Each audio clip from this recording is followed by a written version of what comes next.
it's just to kind of like make you question everything in our lives. It's just because it's like, why are we doing everything that we're doing? Is it because we've been forced to do it from like, you know, society, which is basically people from centuries past, or are we doing it because we actually want to be doing it? It feels really right for us. And it's just permission.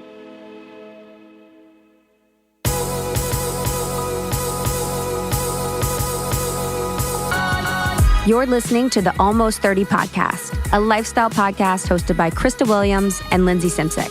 Tune in for a new episode every Tuesday to hear our honest conversations about topics like wellness, entrepreneurship, spirituality, and self-development with guests who are really smart, really inspirational, and really fucking funny.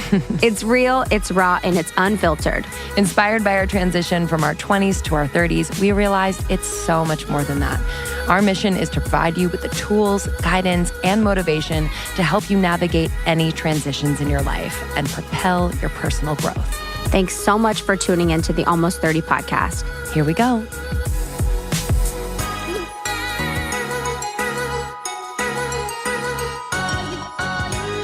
Hello. Hello. Welcome back to Almost 30 podcast.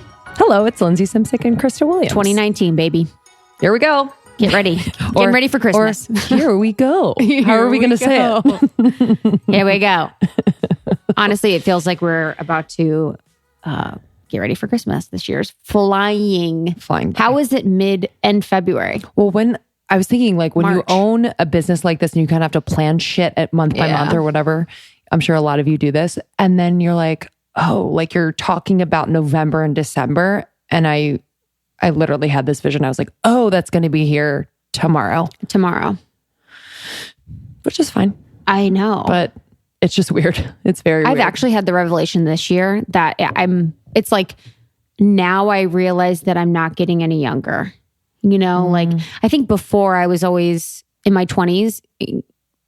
I don't know. I didn't think about my age. I always felt like but now I'm like, oh, this is truly the youngest I'll ever be, I guess. Yeah. In a weird way, it feels like the peak. I identify more with people that are like 40 that are like, damn, I don't even feel 40. Yeah. Yeah. You know? I know. I was thinking the other day that like, we're going to get to a point where we're going to be more than halfway through our lives.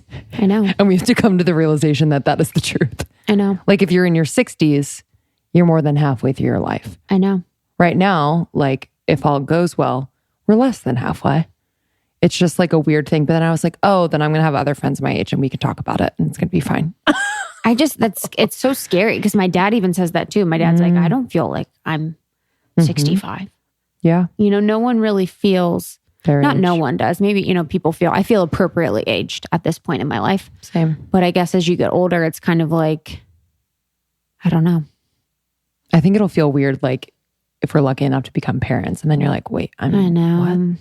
Yeah, like Eliza, Daniela's baby is friggin' 1. Huh? When people get pregnant and have a kid, I'm like, what? I know. That is such a marker for time.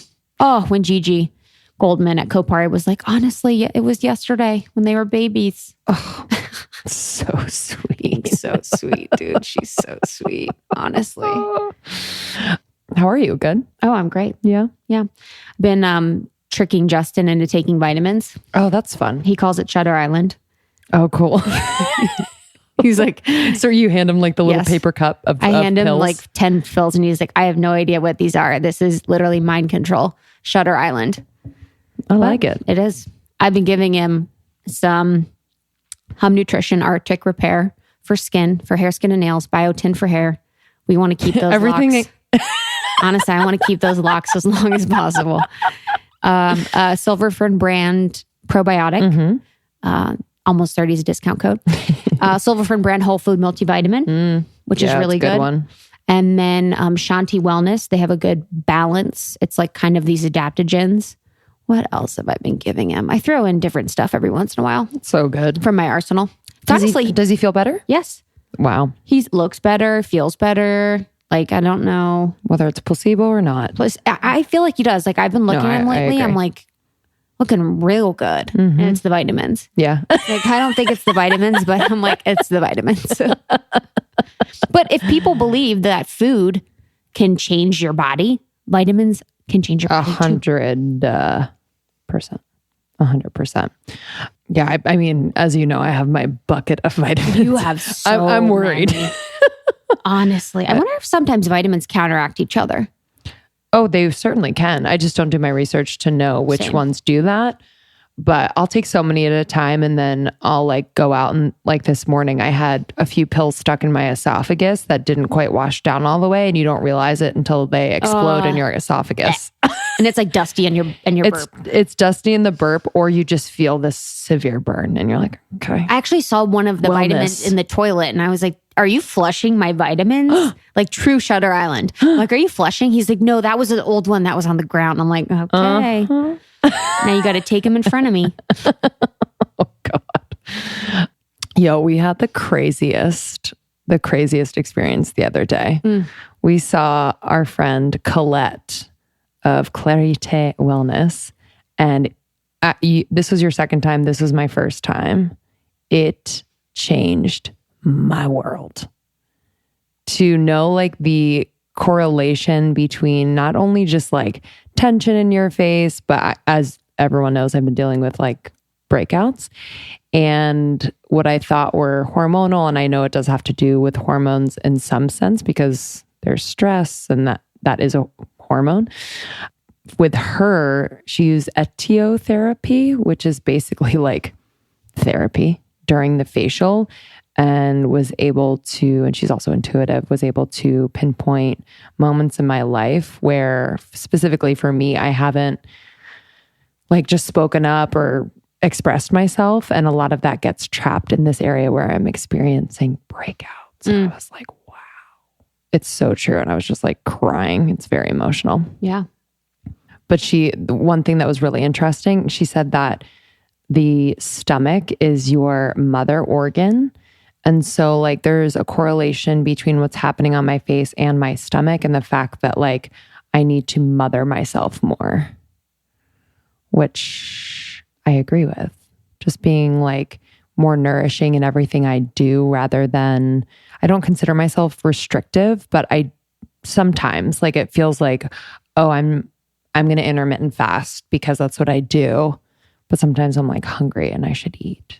So just you're real good. Yeah, but just being like, I haven't seen you wild. What do I want? Ever. You know, like what does the body want? Like, does the body just want to like lay down on the couch, put my feet up? You know, she's like, you really need to like take care of yourself in that way. I was like, okay, hear that. Mm-hmm. And what else about it? It was speaking your truth too, right? Yeah, speaking my truth. Yeah. Mm-hmm. What is speaking your truth? Well, I hate to say that because I feel like it's oversaid, but I think it's, so she was saying that like, for me, anytime I want to express myself, not anytime, but sometimes it's a thought in my head of, well, what's the point? So I think it started when I was pretty young. I don't remember, but she referenced like when I was 2 and my sister was born. And so I was like the first child. And then anybody who has siblings come in the picture, like there's a little bit of, hey, what about me? You know?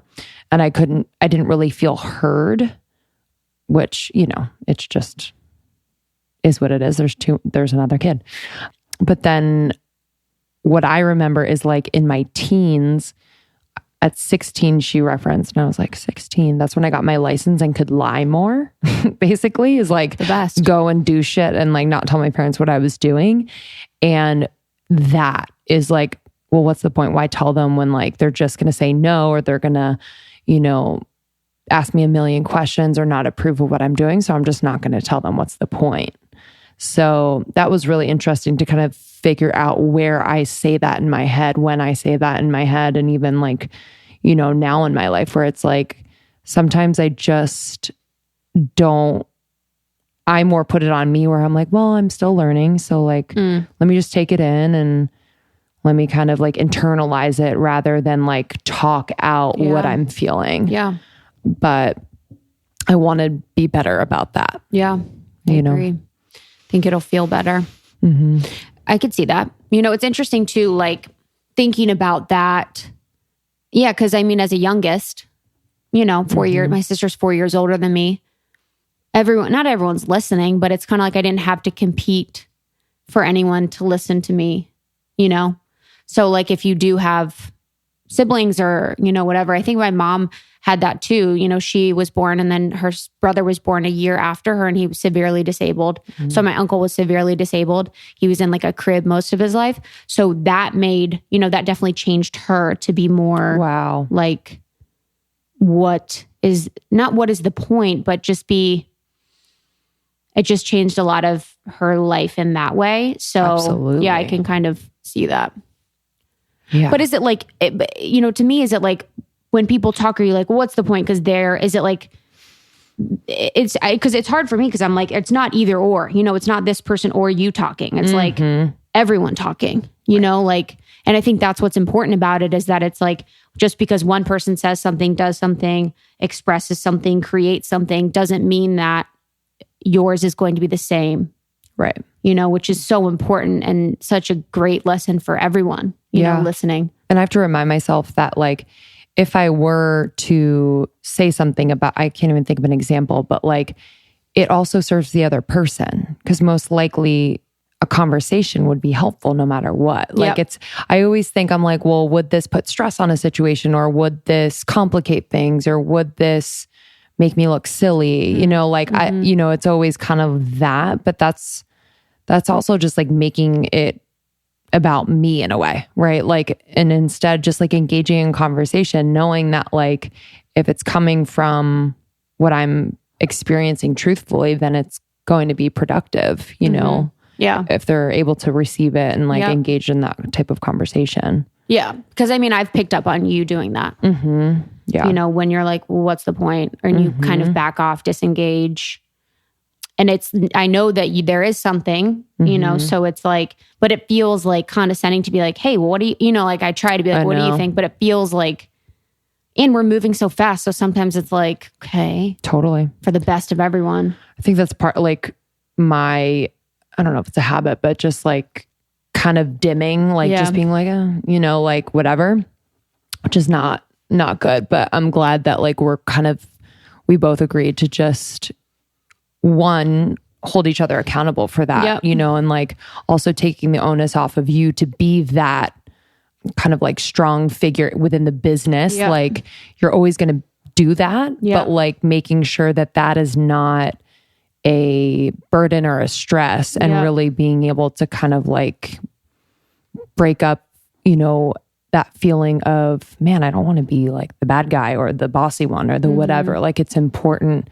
So in those moments where I'm like, yeah, I got it. Yeah. Whatever it is, it's like just, you know, talking more about like what that is and like me not just saying like, yes, it's more of just a conversation, I guess. But yeah, it feels good to kind of like call that out. And I asked you, I'm like, I need you to call me out. I do. I need to. And, you know, I need to be called out too when I'm being pushing too much or, you know, not having as much fun with it, you know, as we should. Hey guys, you're listening to therapy. So this is a literary therapy sesh happening in front of your eyes. Yeah. Well, it's good. I mean, everyone's kind of going through something in various relationships, whether it's your friendships, your business partnerships, like, you know, just letting your relationship evolve and deepen and become more dynamic. You know, like we're in business together, so we really slip into those roles more often than not. And we have to remind ourselves that like we're friends first, you know, like we're connected on a much deeper level. So I mean, I'm sure y'all can relate. Yeah. And my session, I'm thinking she just was very just being even more honest, even more direct, even more clear. She said she was proud of you. She felt like you had implemented what she said. Yeah. Yeah. Oh yeah. I was like, did she tell you? Yeah. She said that she was really proud that she's like, I feel like you're really good right now with that. Because when something clicks for me, it's very easy for me to apply. Yes. It doesn't take a bunch of time, someone telling me if I understand something, I understand it. And I pretty much apply it for maybe the rest of my life. So yeah, that was really good. And she's just really special. And what I took away from it was basically using my tools like the gua sha, like the jade roller, like our white turquoise tool that we got from Skin Owl. We love Annie at Skin Owl. She has a great white turquoise tool that you can use for massaging your face on skinowl.com. I think it's skinowl.com. But and that can really change your face. So that has been really helpful for me, using my jade roller, using my gua sha to get rid of puffiness, to improve my collagen, to kind of create definition on my face that wasn't there before. Because I can hold weight in my face. I've always had cheeks my whole life. So really helping to relieve tension in my jaw, create a cheekbone, create a chin for me has been really, really nice. And that's like, it's like a beauty secret of the stars almost. Oh my God. I can't believe I haven't done it until now. Yeah. I'm like, because we're always after these quick fixes. And one, this doesn't take long. So I'm not saying it's a long fix. But if you do it every day over time, it really does make a difference. And you do it in such a way that pushes very gentle. I thought you had to do it super hard, but it's the way she was doing it was really gentle, just kind of stimulating the lymph and then pushing it to the ear area and then down the neck. Because there's like a lymph, whatever, in your ear and then down by your armpit. But yeah, it was fascinating. Yeah, to remove toxins, release tension. Because also too, you can have so much tension in your scalp and forehead that your eyebrows are, uneven or raised at the wrong point, or you have puffiness underneath your eyes, or you have puffiness in your cheeks or on your jawline. So by doing the gua sha tool, gently rubbing it along your face, along the bones of your face, or the jade roller, it really helps to boost collagen, stimulate elastin, help with fine lines and wrinkles, and really just like define your face in a very beautiful way. Yeah. She also told me not to ever in my life have a cold beverage. Oh, yeah. And I was like, okay, now I will never forget I'm kind of down with that. I'm down with that. Yeah, no ice cubes. But it's hard because we were even like this weekend, like people are putting ice cubes and everything. And I was like, for days. Fuck. So she said that and I might get this wrong, and sometimes people call us out for being like, they think they know what they're talking about. And I'm not claiming to be an expert here. Based on the fact we don't know what we're talking about. Yeah, literally. But we own it because no one knows what they're talking about. The stomach and the spleen are kind of married in the system of organs. Wow. And the coldness kind of knocks off the balance between the stomach and the spleen. So anyway, I've heard that too about cold beverages like Sahara and Ayurveda. Oh yeah. Because it like tenses the muscles of your stomach and your digestive system so that it cannot release and relax and let the food come in, digest. Yes. It helps to it just really freezes it up in a way, and so that's why having warm, nourishing foods, warm soups are just great for your digestive system to help you root down. So you're not so using all your energy for cold foods. I mean, for a while I was doing so many smoothies that I was getting really tired. And I said something to Daniela Kende. I was like, I don't know, I'm so tired in the morning after my Fab 4 smoothie. Oh. And this is in the winter. And she's like, it's probably the temperature of your foods that's making you so tired. So I'd have my cold smoothie in the morning and be so tired because my body was using all of the energy to warm up my smoothie and digest it. So that's something to think about, the Fab 4 smoothie, which we love, and, Daily Harvest I used all the time, but having it at the right periods of the year is really helpful for, understanding your energy levels. So now I don't have that in the morning, and I will incorporate that again in the summer. Yes. That's such a good point. Yeah. That is really good The point. warmth of the beverages. But yeah, Colette, it's Claire Eat Wellness, CLARITE wellness.com. You can, get on her list. She's in Vancouver, and then she's going to be in LA this summer. But yeah, she's incredible. Incredible. Yeah, she's incredible. Thank you, Colette. Thank you. Non-sponsored. Non-sponsored. She does have a really long wait list, so sorry if you can never get in. She was so sweet. She's so sweet, and she just encourages me to be savage, and I just wonder if she is living through my savagery. She's like, you need to be more of a bitch. I'm like, okay. I'm like, you're really, really sweet. I'm like, are you living through me? She's like, say this, say that. I'm like, okay, man. JK. All right.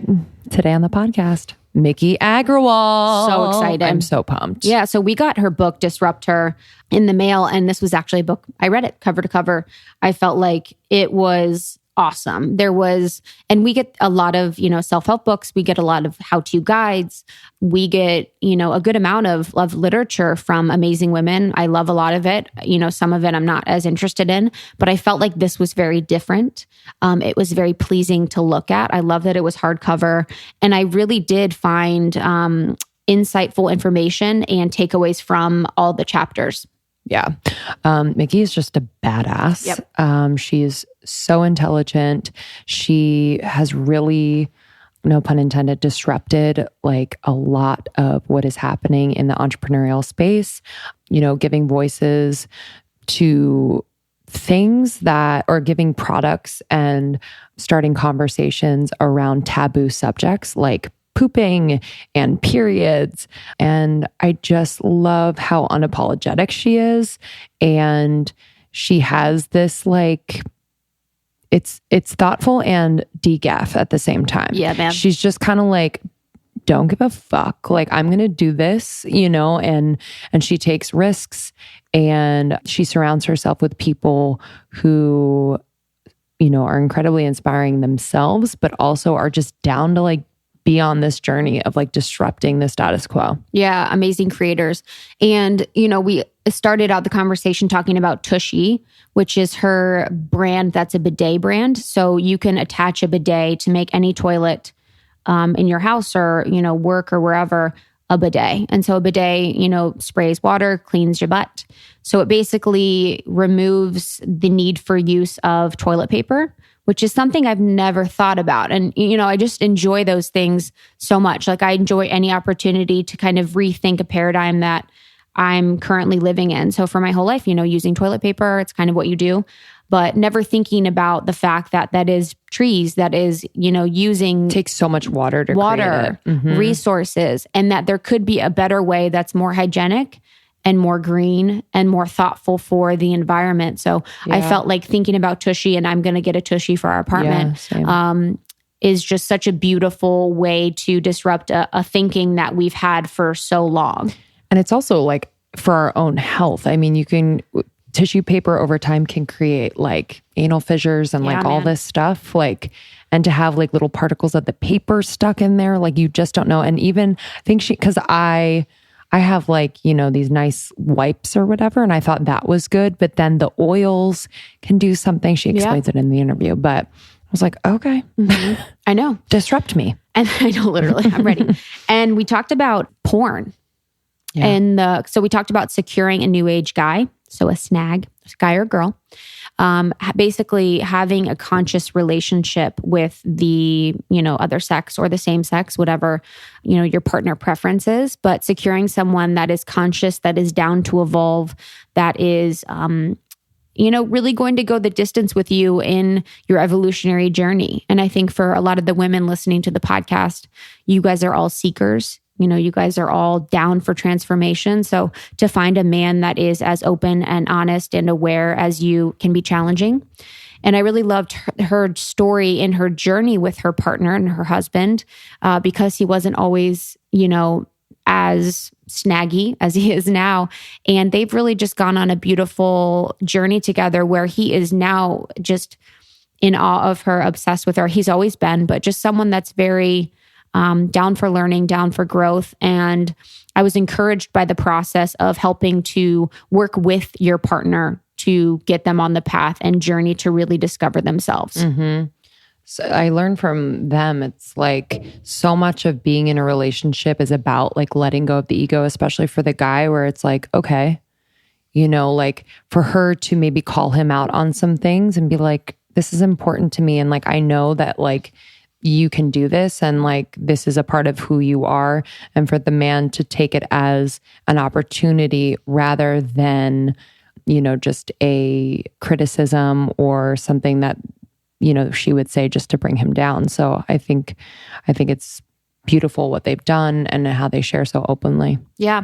And the porn thing was basically about his journey with porn. So I don't know if he was an addict or anything like that, but it was more of like the casual use, I believe, and just kind of rethinking why he used it, when he used it, her thoughts around it, incorporating that into the conversation. And I think it's a really great eye-opening thing for us to think about, as we think about our partnerships and our relationships. Like, porn is so prevalent, and how are we going to think about either incorporating it into our relationship in a conscious way, or maybe moving away from it so that you can become more attached to the person that's in front of you rather than, someone on a screen.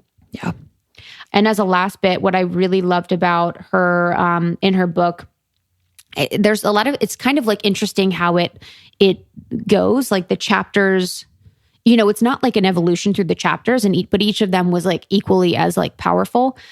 She talked about having a clean house and really focusing on things that you really love rather than like more. So like the capitalism behind it, and kind of just being more conscious about the choices that you're making of what you're bringing into your house. So like a Marie Kondo type of way. And then I also really, really liked when she talked about replacing the word failure with revelation. So she kind of went into detail about some failures that she's had as an entrepreneur running many businesses, and how those really helped to shape her to the person that she is today.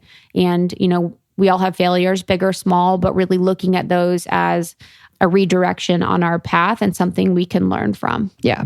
I like how she's so kind of open and honest about things that have happened to her, and always willing to answer questions and talk about it, which I think is just the mark of kind of this new age female entrepreneur. It brings that feminine in, it brings that like vulnerability in. And I love that, like the revelation of it. Yep, me too. Can't wait for you guys to listen to this one. We really enjoyed it. We can't wait to see her and meet her in person. She is definitely one to watch, and she is very aligned to Almost 30. And it's really exciting to have someone like her on. All right. We love you, Miki. Enjoy this episode. If you haven't already, join our secret Facebook group. We have about 10,000 women in there talking every day, supporting one another, laughing, sharing. It's the best part of the internet. And we are going on tour this year, so you can check out our schedule at almost30podcast.com. We have our first event in Austin. Now up. So excited. It is going to be amazing. So our first event, Inclusion, Equity, and Courageous Awareness, happening in Austin, Texas on March 26th from 6 to 8:30 p.m. at the Refinery. So go to almost30podcast at Gmail. Sorry, that's our email. Oops, don't email us. Oopsie doopsie. Oops, email us a picture of you. Just kidding. Almost30podcast.com, and you can get tickets to that event. It's with Rachel Rosen. And we are going to just really have a conversation very openly about how our identity impacts how people experience us, and really walk away with an increased clarity on unconscious biases and blind spots. So I am so excited about this topic. I'm so excited about Rachel Rosen. This is the perfect event to attend. We look forward to seeing you, Austin. You're one of our favorite cities to visit. So March 26th, 6 to 8:30 p.m. The Refinery's bomb too. Yes. So cannot wait for this one. Cannot wait. All right. We'll see you on the other side.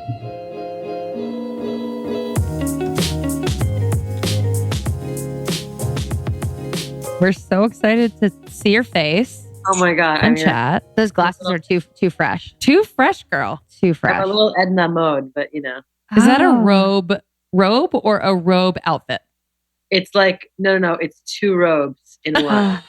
I'm wearing literally two robes right now because it's cold. It's really cold in New York, and not that it's cold in the house. I just like the coziness of two robes. Me too. Oh, I love that. I was thinking about that the other day when I left the house. I was wearing like yoga pants all day, and I was like, God, I need to get out of these clothes and put on a robe. I'm like, wow, right? This is where I'm at in my life. I know. I had an all hands meeting for my company yesterday.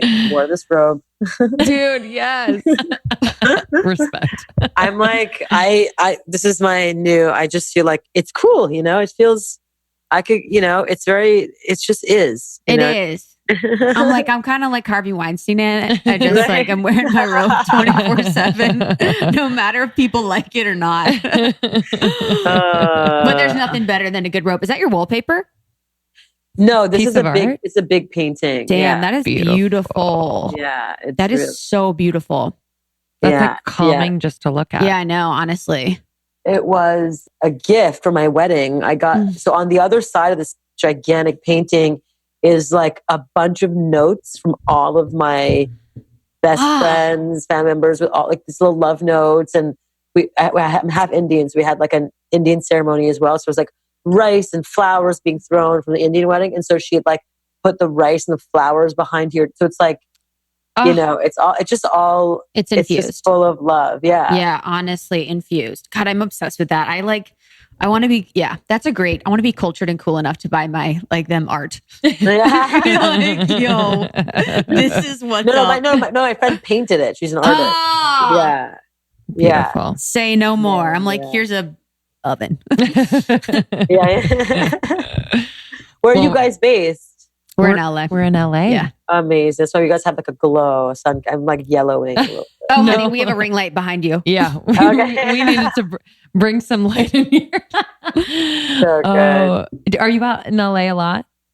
I do. I come to LA like, a couple times a year, maybe 3 times a year. Yeah. So we'll definitely connect. Yeah, I would love that. I was like, I was wishing you were coming in person because you have such a good energy. I was like excited to chat in person, but of course this is going to be just as amazing. But I was like thinking you were coming today. I was like, oh, I'm so excited to talk to you in person. We dressed up for you. Yeah, literally. Oh, yeah. Well, I did turn 40. So no, amazing. You're lying. Yeah, That's amazing. And you look 12. Yeah. Like your skin is like a baby. I am in my robe with these gigantic glasses on. No, so you're stunning. Say no more, fam. Is this crazy? Say no more, fam. Yo, the cover is the best cover we've probably ever seen. I actually have been reading it. I actually read, I'm almost, not actually have, but I've almost done. And girl, I mean, it's really like, it is so powerful. And to be honest, we get books all the time. And this one has seriously been one that has really stuck with me as hitting a lot of what's relevant with women today. There have been a bunch of points where you almost catch me before, like you are on my thought process and you catch me when I'm thinking something and you catch the reader as they're thinking something and you kind of guide them to the appropriate solution for things, which is like really beautiful. I loved the part where you switched the typing of the font. So it's like right to left instead of left to right. I think that was really cool. And it's like, why are we writing? Like, it's just to kind of like make you question everything in our lives. It's just because it's like, why are we doing everything that we're doing? Is it because we've been forced to do it from like, society, which is basically people from centuries past, or are we doing it because we actually want to be doing it? It feels really right for us. And it's just permission, 100%. And there's a lot. So I want to go through a lot of the parts in the book that were really relevant to me that I really want to dig in with you, but would love to kind of start with your story. I think I've been digging in on your story. Listen to the Pornhub podcast. Killed it. I fucking love that one. You were crushed. But your story's so layered. I just didn't know that you had so many facets. And I would love to share, starting from where you grew up. It doesn't need to be super detailed, but the really important pivotal moments of your life that brought you to the place where you are today, where you're writing this really, really powerful manifesto. I mean, I think it really started with growing up in Montreal, Canada with to a Japanese mother and Indian father. And they were both literally off the boat from India, from Japan. My father came here with $5 in his pocket from India. And really, in one generation with my Japanese mother who barely spoke English, built the American dream for us. And they had no community, no family, nothing in the beginning when they first came here. And rather than complaining about stuff, they just joined the Hindi, community. They joined the Japanese community. They became organizers where they would constantly host fun functions and dinners and hangs. They built a community from the ground up. They put us in soccer since we were 4 years old. And they were the ones who really wrangled all the parents together, brought the food, brought fresh oranges and samosas, which are Indian pastry things. So bomb. And I know. And they would just constantly organized, which then created community. And I remember when we were in elementary school, there wasn't a gifted children summer camp. And my parents were like, oh, there's a sports camp, there's a regular day camp, but there's no gifted children summer camp. And my mom was like, all right, well, I don't have any experience in building this stuff, but without any complaining, she just built Montreal's first gifted children summer camp. And there were 500 kids that went to it every year for 15 years. Whoa. Wow. And it was just and then, a couple of years later, we were my dad was like, oh my God, electronics are going to be the future. This is pre cell phones, pre computer, computer, Commodore 64s were just kind of popping off, where you had to like the cassette tape. Anyway, it was just still really early. And they were like, the future is electronics. So we should teach children electronics. And so without any experience, they built these really cute electronics kits that, my mom drew the pictures. My dad wrote the manual. He's an aeronautical engineer, and basically taught kids how to make like burglar alarms and how to make like lights flashing with LED lights and how to make like just all these switches that turn and off and made sounds, just all these cool things. And it made us really comfortable as children to play with electronics. But the point was, they were like, we're going to start this electronics kits company. And they sold these kits all over Canada. And it ran for a number of years. My Japanese mom was like, I am the president of tomorrow's professionals. And it's like, and it was called Tomorrow's Professionals. And they were just so cute. And they just did it without complaining. They would just never complain. They were doers from start to finish. And we just followed suit. I'm an identical twin, and I have a third sister who's 11 months older. And the three of us were just like immersed in, all the cultures, because we were in Montreal. Monday to Friday was French school, Saturday was Japanese school, and Sunday was Hindi school. So it's just sort of like, we were just in it. Wow. And then you went to Cornell for school? Yes. Okay. Yeah, I played soccer all 4 years there.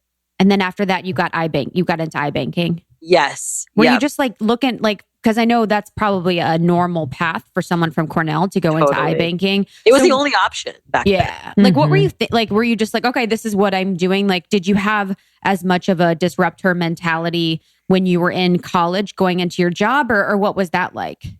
Well, I mean, entrepreneurship wasn't really an option back in 2001. There wasn't any of that. And so it was like management consulting, investment banking, going back to grad school, law school, lawyer. It was like working for a bank, business. There was no Facebook at the time. It's 2001. There was just no social media. There was none of it. There was no, your phones were still like those flip phones, the Motorola's. It was the thing that brought me to New York City, was becoming an investment banker. It was like the job that paid us the most money to like pay off some of our student loan debt and get us to New York. And we both were my twin sister and I both were investment bankers, and we were both the worst investment bankers known to humankind. In what way? we were not, at the time, like we weren't finance people. We were like the communications and business, but not really finance. And so we were the ones who had to stay late during the training period for 2.5 months. We're like, okay, how to put financial models together, how to put the spreadsheets together, how to do all of the just everything. And we were just like fish out of water. And what was so interesting was, we started our job in the first week of September, and my subway stop every single morning was 2 World Trade Center. And I would basically get off 2 World Trade Center and walk across the street to my office, but first get tea with my girlfriend who worked on the 100th floor. And then I would walk across the street. And then 9/11 happened. And it was truly the only day in my life that I slept through my alarm clock. 700 people in my girlfriend's office died. 2 people in my office died.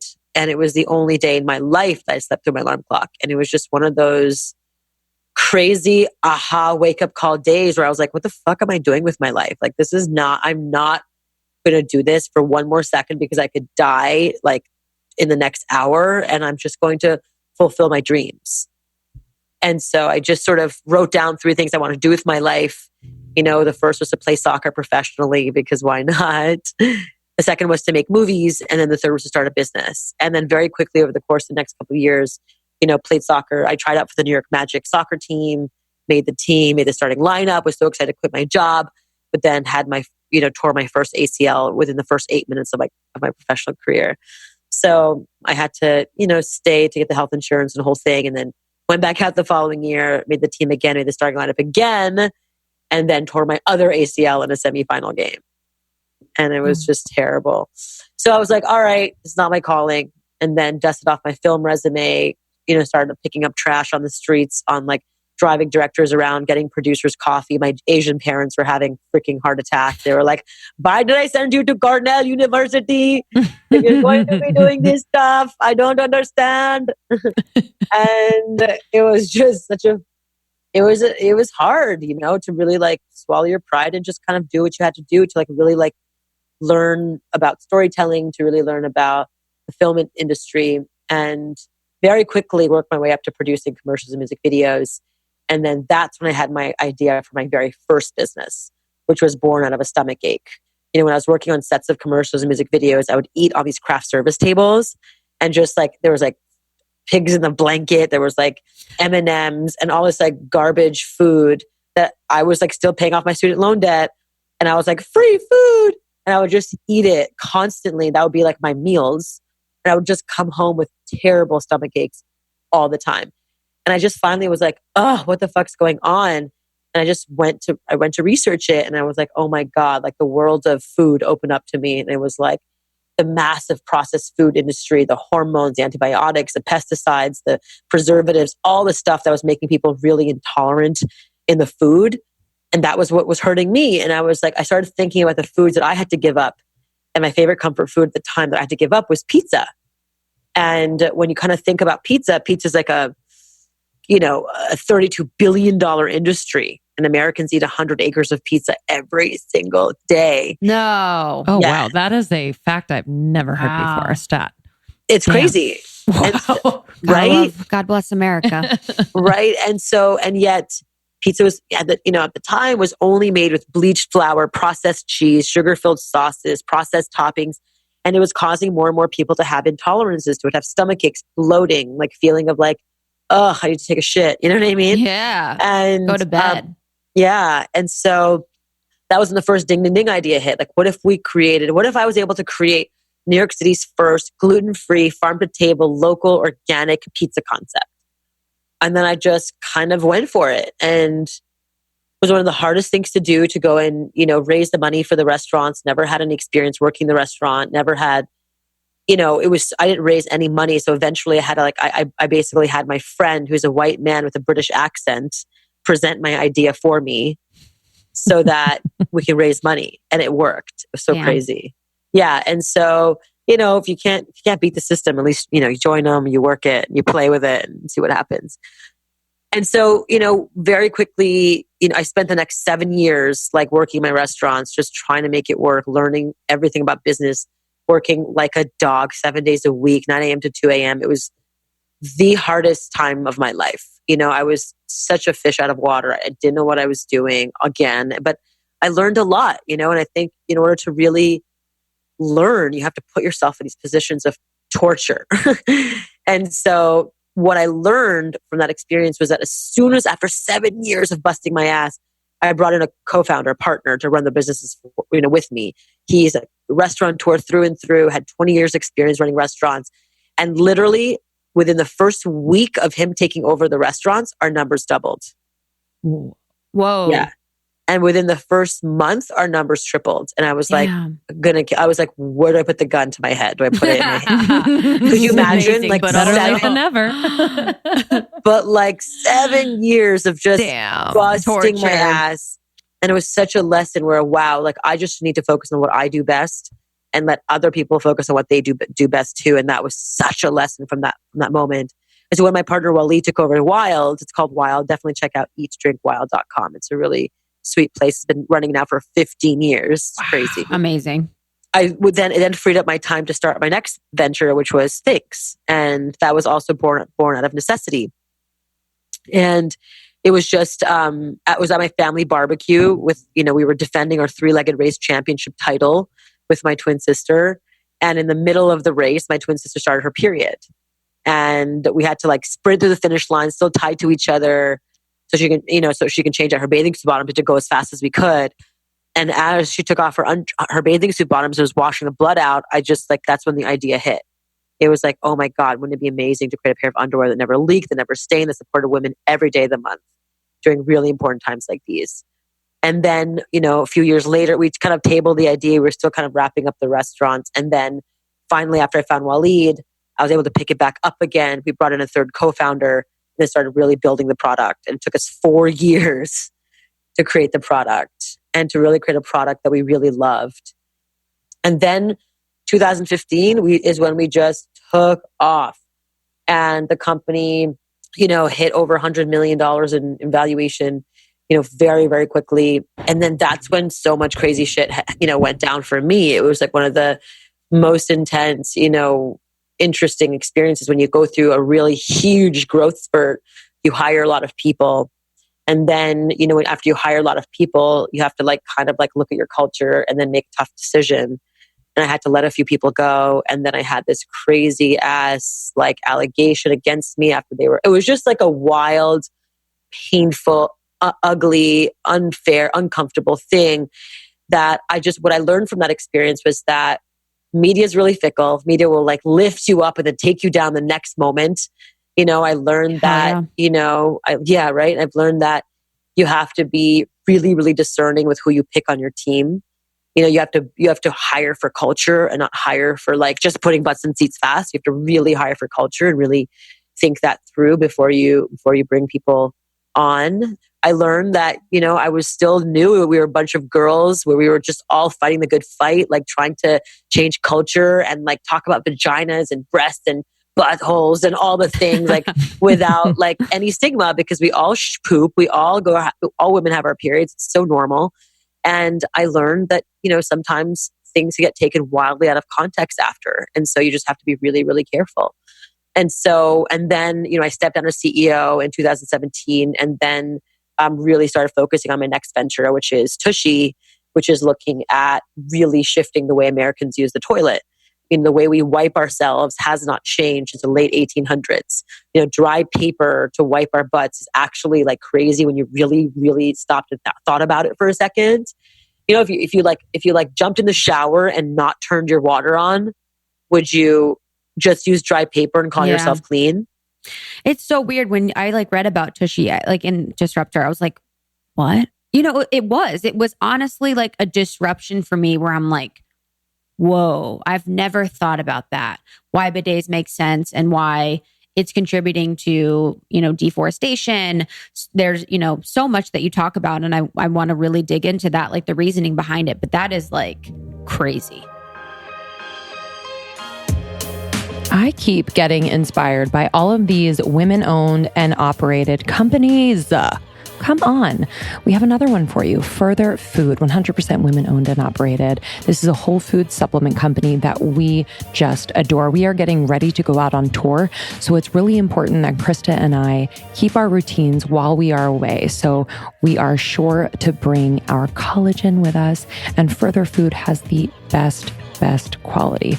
All of their products are inspired and formulated by their community of Further Food experts, so naturopathic doctors, RDs, nutritionists, herbalists, etc.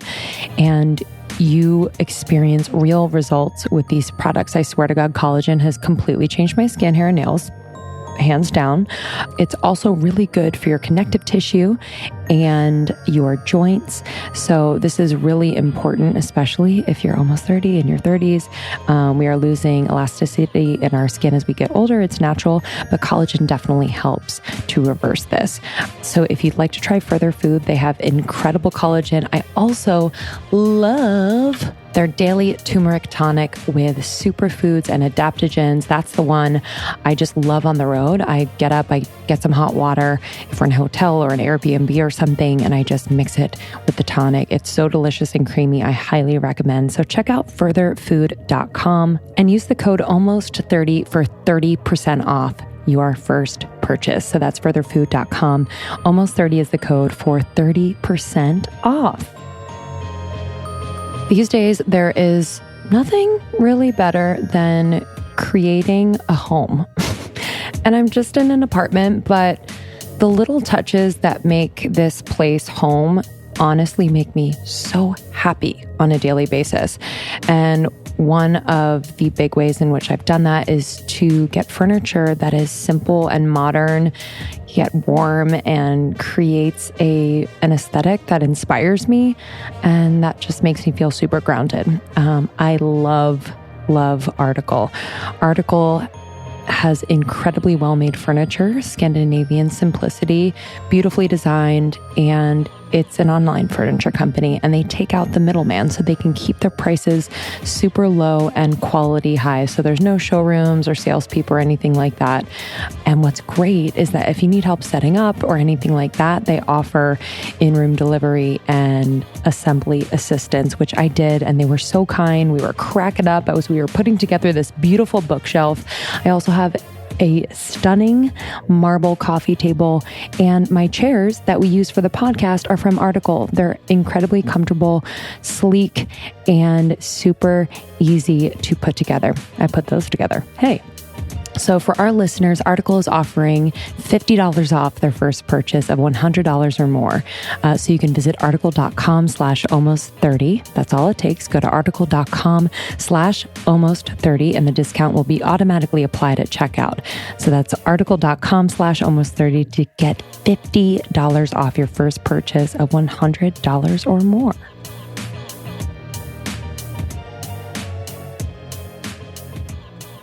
I'd love to talk about, and there's just so many things to dig into. I think just overarching, like you have just thrown yourself into these visions and these intuitive hits without any experience. And I think a lot of women, myself included, sometimes are paralyzed by inexperience and the thought of, well, I've never done it before and no one's ever done it before. So how could I ever do it? So what about what about your process keeps you moving forward and progressing and changing these industries? Honestly, it's not an intention to create movements. It just kind of like, you can't predict, and you can't be like, I'm going to create a movement. You have to just be passionate about the thing that you're passionate about, and a movement will follow. I mean, for me, what I really cared about was solving my period problems. I was leaking every single month and it wasn't working. And I was very irresponsible with my period because I was very busy and would forget to change my tampon and pad, would just leak everywhere. And it was just such a pain point for me. And same thing with Tushy. It's every time I went to the bathroom and pooped, so the average American uses 57 sheets of toilet paper per day. A single roll of toilet paper requires 37 gallons of water to press the paper down. And it's such a dumb, obvious thing that we've kind of overlooked because we've just been doing it for so long. And so, it was something that I was so interested in. And, I felt so dirty going to the bathroom and just using dry paper. So I would be the one jumping the shower after I went to the bathroom, wasting so much extra water, wasting my time. I'd be the one who's using the 57 sheets of toilet paper per day and wetting wads of toilet paper first, and then doing the wetting and then the drying and then the wetting again and then the drying again to try and get all the poop out of there. Because I'm so conscious of the fact that the bird pooped on your head, you wouldn't take a dry paper and wipe it off and call yourself clean. It just would, you'd go and wash it off. And so it's just kind of I just never understood that. And so for me, it was every time I went to the bathroom, it was such an ordeal. And so I'm just there's gotta be a simple, precise way to do this where I don't have to buy a multi-$1,000 Japanese toilet, which requires electricity and plumbing in my rental. And I'm not interested in that. Or those weird French bidets where you have to shimmy over with your poopy butt to clean them, which is doesn't make any sense either. Right. So it was just I wanted an affordable, modern, beautiful product, $69 product that easily clips onto my toilet and turns any toilet into a bidet in 10 minutes without plumbing, without electrical required. Anyone who can hang a painting can do it. I can't even hang a painting and I install my own Tushy. So it was just sort of I wanted to solve a pain point for, those who really are grossed out by the current way of wiping ourselves, that we have access to, we're talking right now on a Zoom link on the internet. And yet the minute we step into our bathrooms, poof, we're back into the 1800s. And why? Because we're so uncomfortable talking about this stuff. We're so uncomfortable talking about the things that we all do every single day. It's just because it's taboo, because it's uncomfortable to talk about. And therefore there's been very little innovation in it. So it was just such a, to me, obvious, thing to create. And then now it's just become a thing where people are wait a minute, like, why don't we use bidets? Wait a minute, like, we should be using, oh my God, I bought a Tushy, it's changed my life. Like, oh my God, all of a sudden it's a dinner table conversation. All of a sudden Saturday Night Live is talking about it. And all of a sudden it's like, the zeitgeist is shifting slowly in this country. And it's just about educating people, giving them permission to talk about it, and then trying something new. Yeah. And that's actually when, I was thinking about you, and I was thinking about how growing up in Montreal and then growing up to a Japanese mother and an Indian father also puts you in, actually, I'd be curious of your thoughts, but from my perspective, it kind of seems like it puts you at such a place where you question, because you're coming into the US society or American society looking at where I've been indoctrinated into this culture. This is the culture, is all that I've known. My family grew up here, and it's kind of the way things have gone. So, I'm starting to question it now, and I have been for the past couple of years. But if you're coming from the outside and you're coming from Canada, and then you're coming from Japan, and you're coming from India, it really provides you an opportunity or a foundation to start questioning things that maybe we don't see. Absolutely. That's 100% spot on perspective. I think just by being born to a Japanese woman and an Indian man, in and of itself, interracial marriage, like the fact that they got together against all odds in 1974 and chose to marry each other, and walking around in Canada, people would look at them because they're an interracial couple, so back then it was still very, very odd. And so I think I was born to disruptive parents, who decided to disrupt their own belief systems. My mom's family said, either you marry this Indian man, or we cut you off financially, or you come home. And then my dad was like, oh my God, like, my dad's family said, you have an arranged marriage for you in India. Like, you're going to really let the family down if you marry this Japanese woman. And they said, fuck it. And they just married each other against all odds. And I think just by being who they are really inspired just the disruptive mentality. Yeah. Disrupting kind of runs in the family in a really progressive way. And I'm curious too. I mean, even just your parents have kind of rewritten the story of what was traditional in their families. And you mentioned just storytelling and how that's so important to you and something that you're passionate about. So what points of, the story of just women in the world and, women in history have you been really focused on rewriting, and how have you done that? Yeah, I mean, I think just by building the businesses that I've built, it's just been so interesting because I've just received so much pushback over the course of the last, 15 years of my life, where society was like, no one's going to buy your product. No one's going to eat your disgusting gluten-free cardboard-like pizza. No one's going to invest in your company. No one's going to bleed in their underwear. Ew, disgusting. I would never wash that. Meanwhile, you're washing like your sheets and all of your clothes that are stained with your, and it's like, and it's like, no one's gonna, yeah, exactly. No one's gonna, spray poop everywhere with water. It's like, that's not how it works. When you use a bidet, it pulls it down. It's precise. It's clean. It's 10,000 times cleaner than using dry paper, which leaves infections and diseases to the tune of 30 million combined cases of chronic UTIs, hemorrhoids, anal fissures, anal itching, all these issues that you'll have to deal with because they're using dry paper. So, it's just like, people are like so quick to just put you down when they probably have zero knowledge of any of those stats. No, I wonder what that is. Because it's just a knee-jerk trolling culture that we live in, a culture of complaint. I mean, even if you look at, the show Girls or like whatever, like, as much as they're like speaking the truth, it's just a culture of complaining that's what's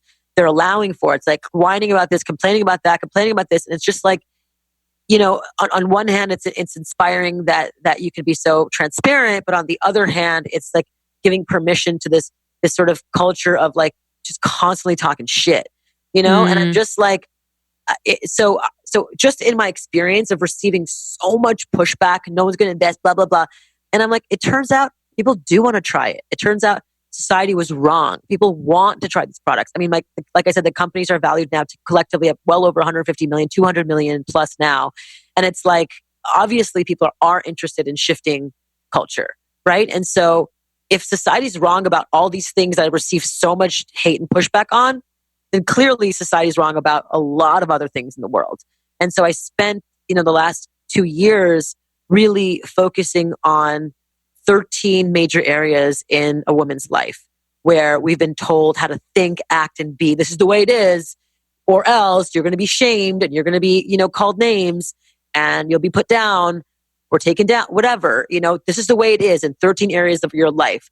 Areas like career, like money, like culture of complaining, like, activism, like patriarchy, feminism, like, women on women hate, like just all of these things. There's just the notion that you have to get serious as you grow up. We've been told to get your head out of the clouds, sit down, be quiet. If you want to go to college, then shut up and listen. If you want to get a job, then shut up and listen. Your voice isn't a part of this equation. Just sit here and be quiet. And then you think about like the way we've been teaching our children, the standardized tests, the rows of desks, that literally was instated in the Industrial Revolution when all these factories were being formed and children were having to learn to basically become factory workers so they can basically be cogs in the machine. If one person calls out sick in the factory, another cog from school that's learned to be obedient can just be put there to like operate the machinery in the same way the other person. And it's just like the fact that children are learning like that today, it's no wonder that Adderall, depressant, all the antidepressants, all of these medications, all of these things are, to the tune of billions and billions of dollars, because we're just doing things like the days of old because that's just the way it's been done and it's not working. So, talking about money, like can't talk about it. It's tacky. Why? Who does that support? Only supports the patriarchy. Women can't talk about it. It's tacky. It only creates this power dynamic that's not that's fair to some and not fair to others. When you talk about women on women hate, it's hard to talk about it because you don't want to you don't want to trigger the social justice warriors who are just going to now jump. The loudest person is going to be the one on their soapbox is screaming at you. And you're like, I don't want to deal with that. But then you're like, but I don't really espouse to the things that you're espousing to.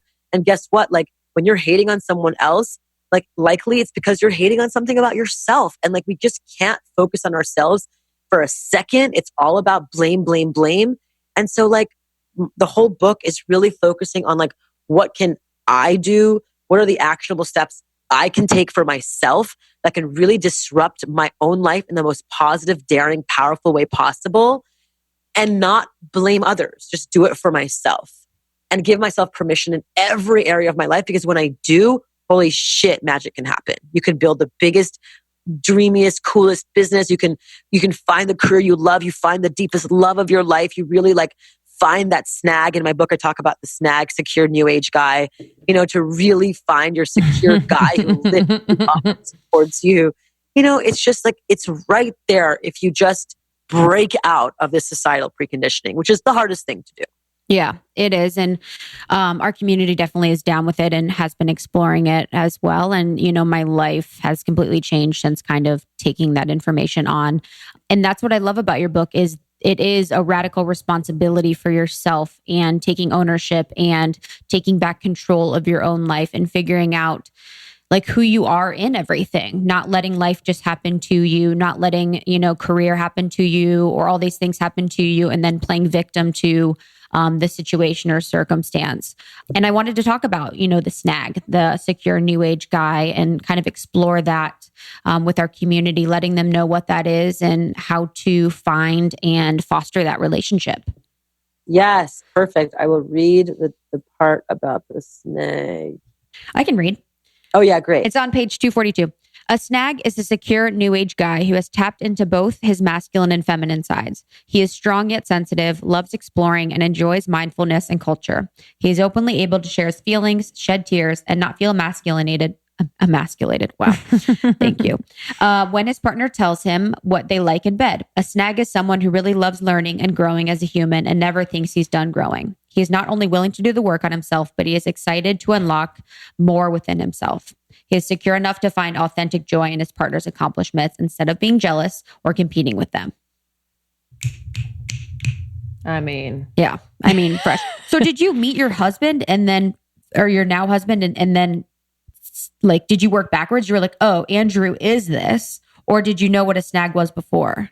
No. I mean, he was pretty bro-y when I met him, but he had the snag qualities within. He has an incredibly powerful mother, who's written a bunch of books on anti-bullying. So she's just like, he just grew up like, he's a sensitive person, but at the same time, he was also like, you know, like the social chair of his frat at Virginia Tech. You know what I mean? Say no more. Yeah. So it just sort of like, it's something that we as women get to teach. And rather than getting angry and being like, oh, you should know this stuff, you know, men are the victims of patriarchy too. You know, men haven't asked to like have to dominate and hold their feelings in. You know that it's more acceptable in today's society for men to be violent than to be emotional. And it's just like there's so much unfairness there too, where men have to kind of puff their chests out and like pretend that they're fine, but they're not. And it's like more suicides are by men, more killings are done by men. It's just because they're just bottled up inside. And so the idea is that like, you know, we're liberating ourselves as much as we're liberating men. And it's really on us as women to do it because we really hold all the power in our wombs. And I talk about in my book, the bonobo ape method. And the idea is that the bonobo apes, you know, in the monkey apes, they operate as a matriarchy. And so every time there's an aggressive male bonobo that tries to get with a female bonobo, all the females come together and shun the male away, the aggressive male away. And that aggressive male dies a lonely, miserable death by himself. And the female bonobos will only choose to procreate with the kindest, gentlest, most loving male bonobos. And so in one generation can turn an otherwise aggressive society into a kind, gentle, loving one. Literally in one generation, because all the aggressive males don't procreate. There's none of that sort of like tradition will continue on. So it's really on us. Like I birthed a son, and I know that like when you birth a man, and all of a sudden like you first of all you house him inside your womb. You go through the pain of birth. Then he births, and then he suckles on your teat for like a year at least, you know. And then you raise him, you feed him, you clothe him, you bathe him. And then men often turn around and oppress women. It's a joke, right? Like it makes you really angry. And I totally understand that. But they're again just taught by their surroundings of what they see and what they watch and the porn and it's just all of it. So, you know, the book is to say like, let us not lead with outrage. Outrage does not work. Women's March, Futures Female t-shirts, that isn't the way to true equality and union. That's just all that's doing is strengthening the patriarchy because we're marching against someone, you know? And it's just like, it was authentic in the 1920s and in the early 1900s when it needed to happen. But today we're smarter than that. You know, today, 64% of mothers are either primary or co-breadwinners. So women, like we have now the purse strings to tug on as well. So we can choose who we procreate with. A generation ago, we didn't have that luxury. You know, men were the working ones, which had the power. Women were stay at home with their children, which didn't have the power. And so that was the power dynamic that made women have to stay and freaking bite their tongue and deal with aggressive men who just, you know, whatever, weren't that nice to them. Today, you know, women are in a very, very different position and have to, you know, now are able to really make a different call. That in and of itself can shift the patriarchal conditioning really fast if we all together collectively as women said nope to assholes. Oftentimes, like culturally, it's like you still kind of want the bad boy ass. You know, it's kind of like somehow it's still so deeply indoctrinated that that's kind of sexy, but it's actually not. And you can be manly and masculine, but not be an asshole. You know what I mean? Like there's a very clear distinction. You can still revere your woman like my man reveres me, and yet he's still such a man to me, like a burly, hot dude who's like, he's not kowtowing to my every need. He just lifts me up powerfully, you know? So that's where I think women can really teach their men. You know, it takes time. I've been with him for almost 8 years. It took the first 2 years to really focus on, you know, getting, you know, him off porn. And how did you have those conversations? I guess the big question is like, how did you liberate him to do that? Because you said it was inside of him. So like, in what ways can our girls, you know, do that with their partners? I think it's just by sharing. It's just like, you know, like what we have is sacred, and I'm, you know, it's not really about the destination, which I know what porn is really all about, just like getting off, where it's really about like like really loving the journey. And I think what really stuck with him was the conversation around surfing. And because he's a surfer and he loves surfing. And I just said to him, it's like, you know how like you're out there in the water for like 4 straight hours and you can maybe catch like 1 or 2 waves and you have the best day ever because like you're out in nature, you're sitting there in the sun, you know, you might catch a couple of waves. Like the couple of waves are like the destination. It's like the orgasm, right? Mm-hmm. But the rest of the time you're enjoying nature, you're enjoying the sun, you're like loving paddling out. It's just a fun, like beautiful experience. And like, that's what sex should be like too, you know, like, imagine if rather than it being like, oh, I have to like spend my time and caress her and get her off and my, you know, it's just a lot like, you know, it's like, oh, wow. Like I really get to like enjoy this moment with the person I love. And then over time, he just started to crave it over time. Like porn, you know, became something that was less and less interesting because it was not serving him either. He understood that it's sort of like, it's actually not serving his mental, you know, like ability to really be the man that he wanted to be for me and for you know to really support women around the world, which is what one of his whole things is really like helping men master their emotions. And he started this thing called the Junto, which is a place. It's almost like a rite of passage for men to get to emotional mastery. And you can check out wejunto.com. It's really, really cool. But it was really amazing. It's amazing that now he can really go there because he was one of the guys who watched porn originally. He really understands. There's no shaming. He's not like, oh, you guys are so low vibrational, you watch porn. He's like, no. I watched porn since I was 11 years old. I get it. I get how hard it is to get off it. I get how ingrained it is in your psyche. And I get like all the things that you've watched that was really unfortunately something that educated you too much about sex. And like, you know, and maybe like it's because it's so deeply in there, you think that that's what you like, but maybe we can show you another way that you'll fall in love even more. That will be such a deeper connectedness where you can feel even more safe to be emotional yourself, which then liberates you too. And it's a beautiful rising tide, you know, situation. So it's interesting too how we've been indoctrinated with the porn culture. You know, I have such a hard time, not like a hard time, but I think a good amount about the porn thing because I am someone that is, you know, against my partner who I've been with for a long time watching it. But then there is part of me too that wants him to be sexually liberated and wants him, you know what I mean? That's exactly what I said to him too. I'm like, I don't want you to feel like you're holding back anything, however, and feel like I'm restricting you and being like, you can't do this.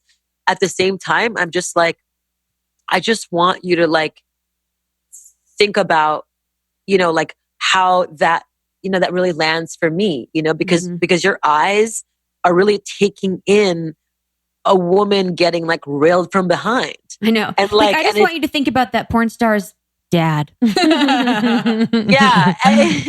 No, but like, you know, I met Asa Akira. She's a very empowered porn star. I love her so much. She's amazing. And again, if you're watching porn responsibly and you start later in life and you're like, you know, really enjoying it for just the sake of enjoying it, but not addicted to it, it's just a different thing, you know, because if you're addicted to it, then it really does fuck with your brain as a man. They do show that your brain does disintegrate a little bit, like it does get dumber with time when you're just like passively ingesting something. And also like, moreover, if you really want to be an elevated person, you know, you do understand, like there is a deeper level of understanding that it is a little bit more lower vibrational to constantly be switching from different catalogs of different women constantly over time that really may not be serving the depths of the relationship. And so, you know, it was a really, really hard thing for us to go through, but I think, you know, you have to let him get there for himself a lot too, and just be like, hey, like, talk to this guy about it. Talk to that guy about it. Watch Don John, the movie. You know, like everyone should watch Don John, the movie. It was so brilliant. It was such a turning point for Andrew and I when we watched that, because he really it was like Scarlett Johansson. This guy got this girl, you know. Isn't it Joseph Gordon-Levitt? Joseph Gordon-Levitt. He finally got the girl, Scarlett Johansson, and they were like having sex, but it was like anything else. Like sex could be mechanical when you're in it. And like when you're watching porn, it's a fantasy. So he would like sneak away from Scarlett Johansson and would like jerk off. You know what I mean? And it was so interesting because he wasn't satisfied with the hottest chick ever. So he was like, oh my God. And she left him. And then Julianne Moore, who was an older woman, came into the picture and really taught him how to slow down and really love and like eye gaze and like really like be with your person. And then he really got it. And I think it's just like, that's the thing. You can't lead with outrage. And I've tried that, believe me, and it doesn't work. Like I've tried that in every aspect of my life where I get upset, and I'm like short fuse and I'm like, ugh. And I'm just like, that just does not work. And so the way to do it is actually by meeting people where they are, and then kind of gently getting them to this new place. And I think in my book, I talk about Whole Foods Market and how John Mackey, who's the founder of Whole Foods Market, he's a staunch vegan, and he's also the godfather to my son, Hero. Yeah, he's amazing. He's been such an incredible friend to me over the last many, many years. And so he and I talked about it, and I was like, you're a staunch vegan. Like, why are Whole Foods offer meat? And he was like, well, Whole Foods used to be a vegetarian store. Not only did we not offer meat, we did not offer coffee or white sugar or white flour. Like we were really radical back in the 70s. And guess what? Like almost within a year, we almost shut our business down. We almost went out of business because nobody was coming in the doors. And so we had a choice. Either we can get really outraged at people for eating meat and you shouldn't be killing animals and you're a bad person and blah, blah, blah. Like, how dare you? Or we meet people where they are, offer the best kinds of meat possible. And then once they're in, we can teach them the ways the plant-based diet. And I talk about how now, today Whole Foods is, this year in 2019, Whole Foods is going to pass $18 billion in revenue and has helped millions of more people adopt a plant-based diet because it really met people where they are first and then showed them a new way. And I think when it comes to fighting the patriarchy, dealing with our men, like they're still wrapped up in it too.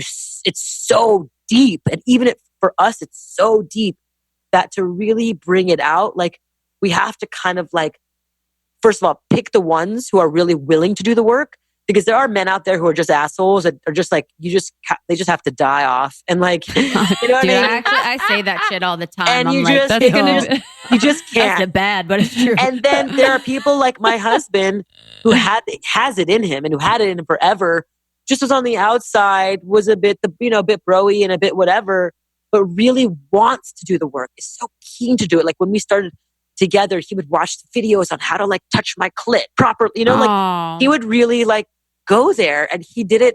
He just did it with all of himself because he was so curious to learn. I think that's the kind of men who we have to choose. Like we have to choose men who are willing and curious and down to do the work, not the ones who are just set in their ways, be like, take it or leave it. This is who I am. And blah, blah, blah. You're like, all right, peace. I'm out, Bye. So Truly. that's amazing. That's really important. One of the best decisions I made in 2018 was to take one of the To Be Magnetic offerings from Lacy Phillips, a manifestation advisor. I did the partnership portal, and it was incredible. I truly unblocked a lot of my limiting beliefs and unworthiness, and I was able, through various deep imaginings and writing and journal exercises, I was able to expand into alignment with what I'm really wanting to call in, not what my subconscious has been trained to believe. And it's changed my life. It's completely different than any other manifestation practice that I've ever been introduced to. It's not about the thinking positive and the visualizing and all of that. It's really a unique formula that Lacy Phillips has developed. It's a grounded manifestation process. It's rooted in psychology, neuroscience, and energetic insights. It's really incredible, and it's changed my life. Lacy wants to help people step into their worth, break free of their programming, and reach total subconscious freedom and magnetism. And I can tell you firsthand that I have been creating a magnetism in my life and experiencing it, and I'm blown away, and it's the work that I did. Like it's still kind of unreal to me, but it's my life and I'm so excited to share it with all of you. Krista and I have been doing the work, and we'd love for you to let us know your experience in these portals on the tobemagnetic.com website. You can find all the information there. You will get 10% off any workshop with the code ALMOST30. So that's ALMOST30 for 10% off any workshop at tobemagnetic.com. We love you, Lacey. If you don't know who Lacey Phillips is, please listen to our episode with Lacey. She is incredible. So that's tobemagnetic.com. You can use the code ALMOST30 for 10% off any workshop. Spindrift is the sparkling water of choice for the Almost 30 podcast. And so we are so excited to let the Almost 30 Nation be among the first to know that Spindrift just launched its newest flavor, lime. It's just sparkling water and real squeezed lime. Tastes so light and refreshing. And in their excitement to tell the world about lime, Spindrift realized that there's a whole basket of fruit emojis, but no lime emoji. I know. Like us, you're probably asking yourself, how could this be? Truly. To help correct this small injustice, they launched a digital campaign called Why #No Lime Emoji. How cute. Which asks everyone, all of you, Almost 30 Nation, to join the effort to give the unsung hero of citrus our lovely lime, the long overdue limelight. So you just post a picture with something lime using #No Lime Emoji, and Spindrift will donate $1 for every post up to $50,000 to Whole Kids Foundation from February 19th through March 31st until 12:01 a.m. Eastern Standard Time. This is really exciting. Just to repeat that Spindrift will donate $1 for every post up to $50,000. So incredible. We're so excited. We also love lime. As you know, we do love our lime. We talked about it on the Jill Willard episode. You too can get involved, and Krista and I will be posting using the #No Lime Emoji. And just a little thing about the Whole Kids Foundation. It was founded by Whole Foods Market. Whole Kids Foundation provides children across the country with access to healthy, fresh fruits and veggies. And we are proud to be a part of this campaign and super excited to have you join us. For more information on this campaign, visit nolimeemoji.com. You can also go to spindriftfresh.com and use the code ALMOST30 for 15% off. So that's spindriftfresh.com, code ALMOST30 for 15% off.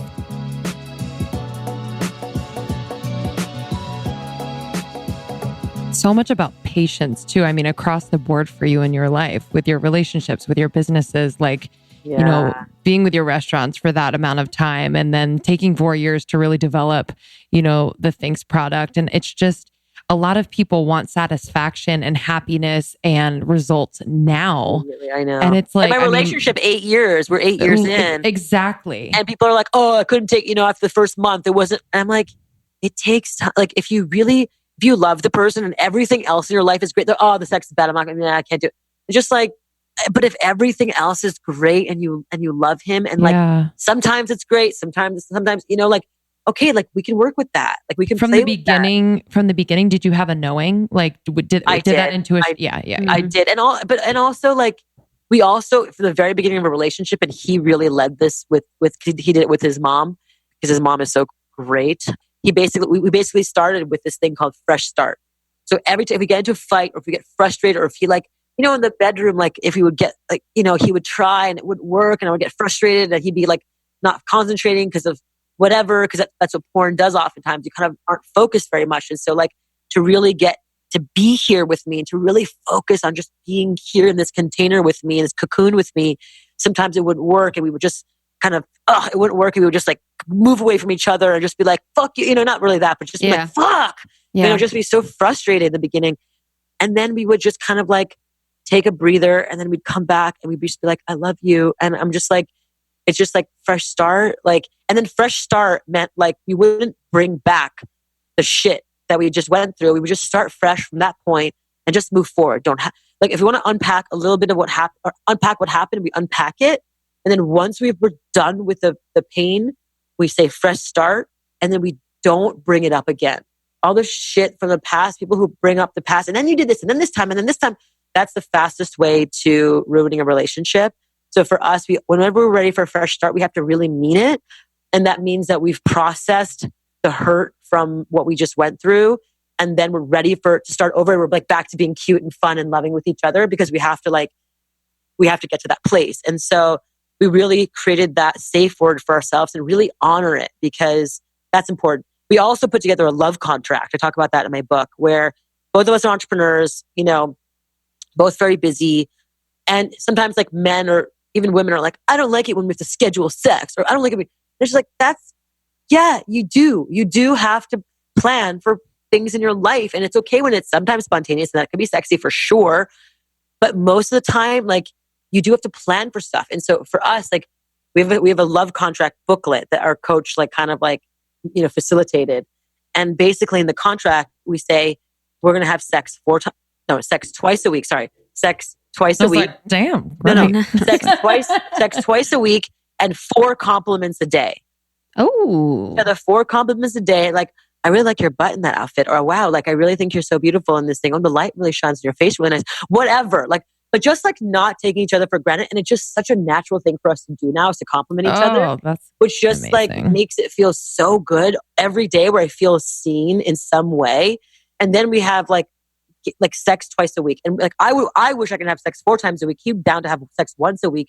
We just have a different libido. Mm-hmm. And so our coach, basically, she's like, how does once feel for you, Miki? I'm like, no, too little. And he's like, how does 4? He was like, no, too much.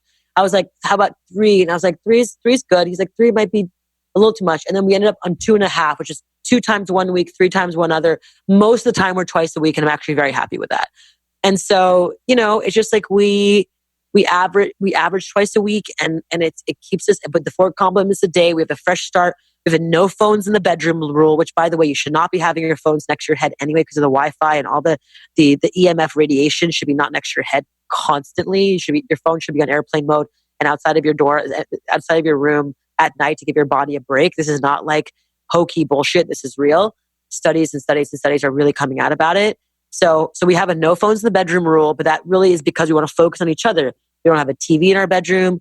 We just have our bed. It's a very minimalist Japanese style bedroom. And it's just white and like wood, and that's it. And it's a beautiful space for us just to connect. Mm-hmm. And so we just have these little love rules in place, and it's kept us so hot for each other for this whole time, and I think, it's been, and again, things work for different people, but this has really, really created an amazing thing that works for both of us. And the evolution too. It's really nice when you evolve along with someone. And yeah, I think the chapter on the snag and, breath with sexuality is really good. Yeah. I thought that was really beautiful. There was something, like that was a common thread throughout the book that I wanted to ask about was a lot about your friendships. So thinking about the person, the British guy that you had raise money for you, and thinking about the dinner you had with, 30 or so of your friends that you talked about in the book as being such a special moment. How do you nurture adult friendships? How do you nurture these relationships with these people in your life? Yeah, I think it's a great question. I think the first and most important thing is being out in the world, and and being in places where you're doing a like-minded thing. Like, so if you're going somewhere where I'm curious about social entrepreneurship, and I move into a new city, I don't know many people, and I go to an event that's filled with people who are interested in this stuff too, because then you'll meet someone who's like-minded. Or you love creatives and poets, and then you go to a poetry show and you meet people there. Like, you put yourself out there by going places and just introducing yourself. And then once you've met a few like-minded people, then you start organizing a dinner party, organizing an outing, organizing a thing, and just seeing who shows up and participates. Because and if someone invites you to things, show up and participate. I talk about my friend Max Dossel, who's a poet, who I went to a show last night, packed house, incredible poet. He's 10 years younger than me. So when I met him, he was 22 and I was 32. And I was just like, who's this little kid? This kid. But literally when I met him, from the day we met, he showed up to every single thing that I did.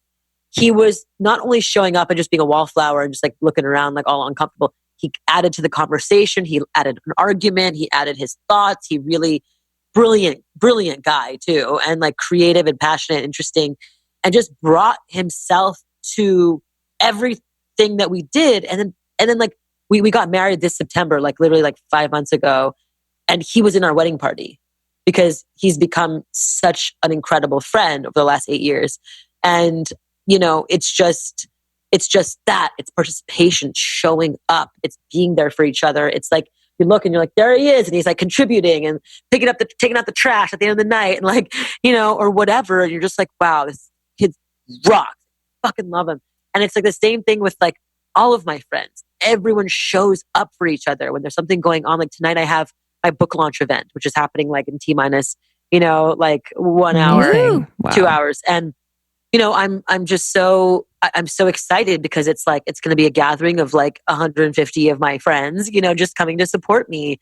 And I just feel like I feel really proud that I've called these people in and also really like, you know, fan the flame and really just nurtured the friendships and showed up for them too in every way that I know how. And I think it's such a mutual, beautiful relationship.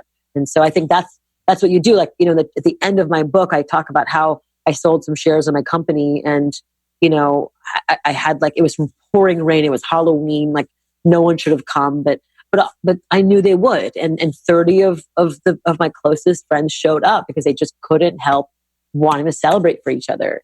You know, I like so many examples where we have friends who are, all of us are entrepreneurs. All of us are always raising money. All of us are always doing stuff. But like, you know, I'll never forget when one of my friends who was like trying to raise money for like a year, couldn't raise a penny. It was so upset, starting to isolate himself, like really like feeling shame and discomfort and just couldn't believe that it was just so hard. And I remember one day, like I was with two of my other friends who are also close friends. We're all like best friends. And he just sends a text message with a picture of the bank of his company bank account showing that he raised a couple $1,000,000.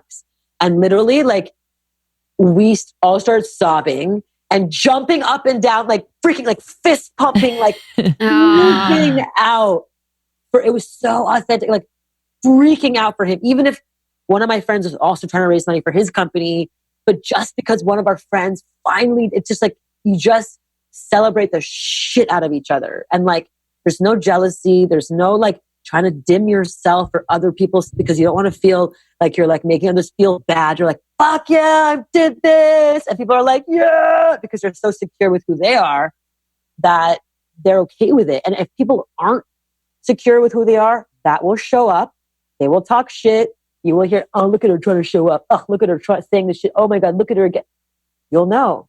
And then you'll weed those people out. And it's going to be the people that really fucking champion you because they are championing themselves and they're like in their own world and really in their integrity and in their power and doing their thing. That's when you know that I found my people. It's beautiful. Yeah, I think two things that stuck out for me in that it's like you are able to receive the love and the celebration of your friends, which I don't think everyone has mastered yet, you know, just like being able to, you can give, but to be able to receive too really closes the loop on that energy within a friendship. Yeah. And then two, just like, I think sharing in the joy of what your friends are doing and the impact they're making and celebrating and mourning with them, like just makes it so much less about you in the friendship. It's just like, us, we are one. Like this is, That's it. It's a collective. Our group of friends in New York, we're called the Boom Spiral. There's like 80 of us. And the idea is it's the opposite of a doom spiral, which is like in the financial terms when like someone sells and all of a sudden everyone sells and the market tanks and everyone's freaking out and there's a recession and, you know, that's a doom spiral. A boom spiral is as a collective, you create this positive upward lifting boom. And it's just like, together, we can actually create more magic, more love, more like abundance, more, and not like there's no like feeling of anything but together and more. So, you know, really proud to have cultivated that friendship. Yeah. And I think you hit it. The easiest way to cultivate those type of friendships is making sure you are good and that your side of the street is good and that you are living in alignment, because the best way to enter those relationships is, you know, making sure that you are happy, you are doing what you want so that there is no jealousy. There's only support. You do show up as like a present partner in the situation. So yeah, thanks for that. That was beautiful. Yeah. And the last thing around that is in my book, I talk about following your lit path and not a career path. And that's exactly that if you follow your lit path that lights you up, a path that gets you thinking and being curious and learning and growing, then that is the space that you can be in when you're on your lit path to meet people who are really on their lit path too. And so it's the best time to meet people when you're on your lit path. Yes. Love that. Last question from me. Just in terms of, getting married, becoming, just becoming a mom, like things like that. Within this whole crazy world of entrepreneurship and being on that lit path, like how has it enhanced your experience, in this world? And what would you say to, new moms or people in new marriages, relationships as they are, entrepreneurs as well? I will say that it's yes, and it's not giving something up. It's not feeling of guilt that you're not there for your child. If you're happy, your child is happy. My book, in my dedication of my book to Hero, I dedicated it to my new son. I say, here, I promise to never lose myself for you, because the more me I can be, the more I can inspire you to be you. You got this. And that's it. It's just like, if he sees me happy, he's stoked. I mean, like, whenever I see him, I'm literally jumping up for joy, because I'm like, I made that incredible human. And I get to just be me all day and like work on my thing that, on my lit path. And then when I spend time with him, I'm like just fired up, and he just feeds off my energy. And so he's just the happiest baby because he feeds off our happiness. Beautiful. You can't, and I think if I felt like I had to like just stop everything I was doing and just be a mom and just do that, then maybe I'd be a little more dimmer, and he would feel that. And I'm like, I wouldn't be as happy to serve him because I'm not on my lit path, and I would be resenting almost a little bit, because that's what happens sometimes when moms, who are on their lit path sometimes stop. And again, if being a mom is your lit path, then fuck yeah, that's it. But if it's not, and that's something that you're just doing because it's just something that you feel you have to do because of what your mom said or whatever, that you should stay at home with your kid till he's 5. That's just not true. Your baby is a sponge of energy. And that's what if you're energetically good, if you and your husband are great, like we are, then he's just great.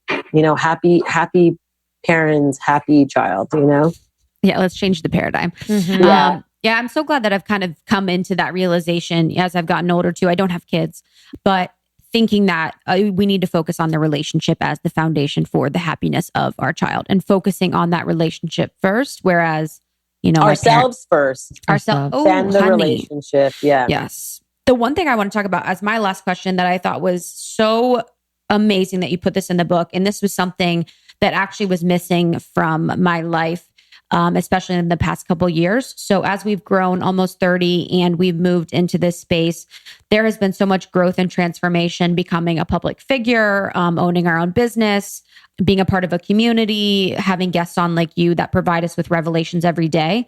And the postmortem of revelations, I thought that was so beautiful. So can you talk about that, which is in your book? Yeah. So, whenever you deal with, something that's a setback, first of all, I'll say this is the chapter where I say replace the word failure with revelation.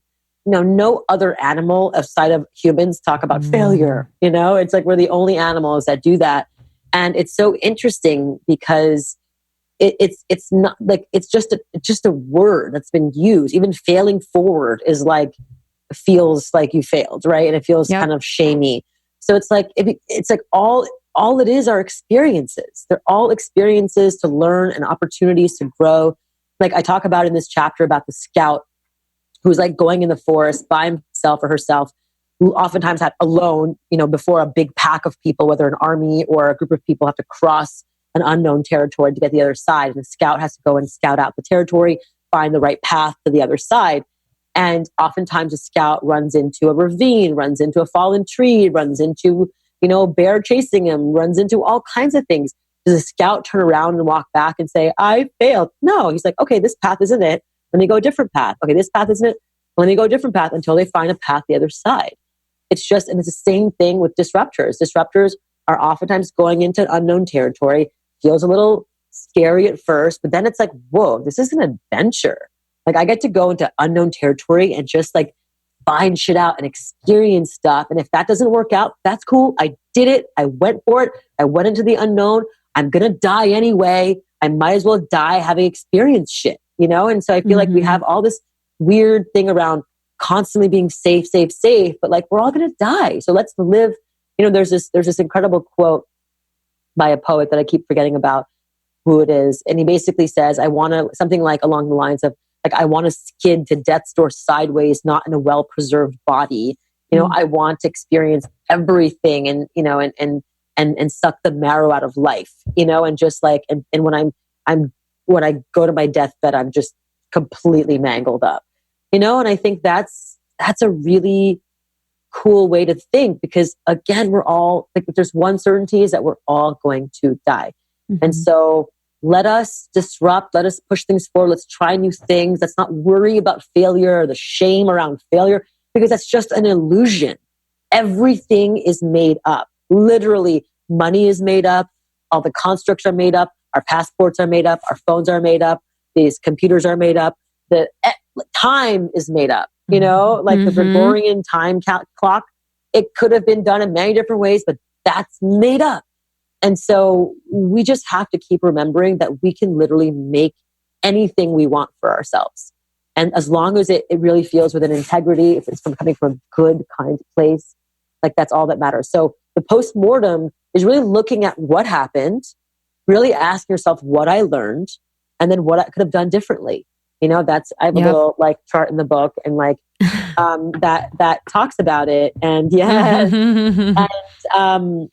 and that I did, like after I left THINX, and it was such a painful experience for me, I did a postmortem with my coach, and I was like, wow, like I learned so much, and I put it down on a paper, and then I recreated my next dream. I'm like, okay, she's like, okay, what's your next dream? Like, you know, what did you learn from this? And what is your next forward thinking dream? And then what are we going to do to get there? And that was it. So it was like, I have to sit quietly with the pain and the experience that what you experienced, what you learned. You get excited about what you learned. You get excited about that you grew through it.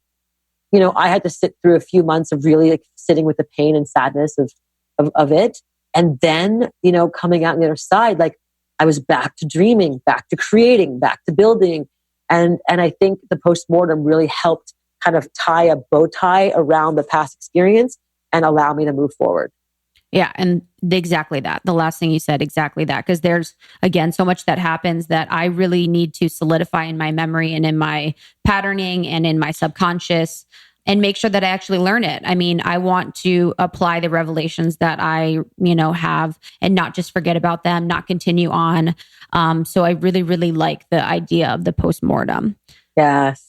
So good. Amazing. And I'm so proud of you girls. Like everyone keeps saying, one of the podcasts you need to be on is almost 30. Like the number of people who've said that to me is actually unbelievable. They're right. Tell them we'll give them their affiliate check. They can get the check in the mail, baby. It's so cool. And by the way, one thing I want to say quickly is that definitely do not go to tushy.com. It's a porn site, a very graphic porn site. Go to hellotushy.com. Check out.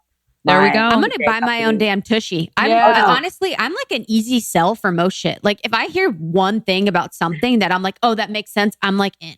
Like you literally were like, this will change your life. You're like, oh, toilet paper doesn't make sense. I'm like, I'm in, fam. I'm buying a tushy. I don't have any anyway right now. Down 15 million trees per year down the toilet. I mean, dude, we're throwing away money. It's just like, it's the craziest. You know what else sold me too? Do you remember the thing in London, that blob? Yeah. Oh yeah, the Fatberg. Yeah, yes. The Fatberg. The Fatberg, which also was like wet wipes and all the food particles all congealing together. New York City, wet wipes, by the way, strip away the natural oils from behind. So if you're a wet wipe person, you will have anal fissures in time. So definitely do not do that. So yeah, water is a universal solvent. Water is the gentlest, softest thing you can do, and it cleans you properly. That's it. Yeah. It's a precise shower for your bottom. It's not toilet water. It's not the tank water. It's not pulling. It's like coming from the wall, the same water you brush your teeth at. It's not like spraying poop everywhere. It's pulling the water down. These are all things that people always like, I don't know. And then once they try it, they're like, I don't know what my life was like before. Wow. I'm in. Done. So, Say no more. Done. Thank you. This was incredible. Yeah, this was amazing. I just wish you were here. I wish we could hang in person, but I can't wait to see you soon when you're here in LA or New York. Book launch. Thank Congratulations. You so the book is Disrupt Her, Manifesto for the Modern Woman by Miki Agrawal. How do you say it? Agrawal. Best name. And yeah, y'all need to get this. I've really, really enjoyed reading it, and it has definitely opened my eyes. We are so proud to have you on the podcast to share you with our community. Your thought process, your consciousness, your disrupt her attitude is definitely aligned with us. So we can't wait to see you in 2019. And thank you so much for joining us on the pod today. You're the best. So happy to be here. Bye, honey. Have a great day. Bye. All right, guys. Such a good one, huh? Such a good one. You can get Miki's book, Disrupt Her, on Amazon now and anywhere books are sold. Yeah. So such a good one. Connect with us on Instagram, Almost 30 Podcast on Instagram, in our secret Facebook group. And then if you're interested in starting a podcast, launching a podcast, monetizing your podcast, marketing your podcast, whatever it is, we have all the tools and resources for you on yourpodcastpro.com. Yeah. And also we launched our ambassador program. Just wanted to mention that we have over 45 ambassadors all over the world creating community where they are and empowering one another, having just a damn blast. So if you would like to be a part of it, check the subgroups in our secret Facebook group, see if your city has a subgroup. And if not, and you want to start one, let us know. Email us at community@almost30podcast.com. Oh, there was something else I wanted to say about the ambassadors. Whoa. Brain fart. Next episode. But it's just been an incredible way for us to, not only empower you all to, we do it, we do events and things, but it's not about, how many people. It's really just about that energy of coming together and supporting one another and having fun and meeting other people who are like-minded and curious and all of that. So thank you. Thank you. Thank you. Yeah, we see you guys doing events for charity. We see you doing virtual book clubs, where you guys are even on just Skype talking to one another and doing meetups everywhere, brunches, fitness classes, so much. So it's been such a beautiful thing to witness and experience. And really the mission there is to just create community in cities, where you live. Yeah. All right. Thanks so much for listening. We Peace and love so damn much. Goodbye. See ya. Love you.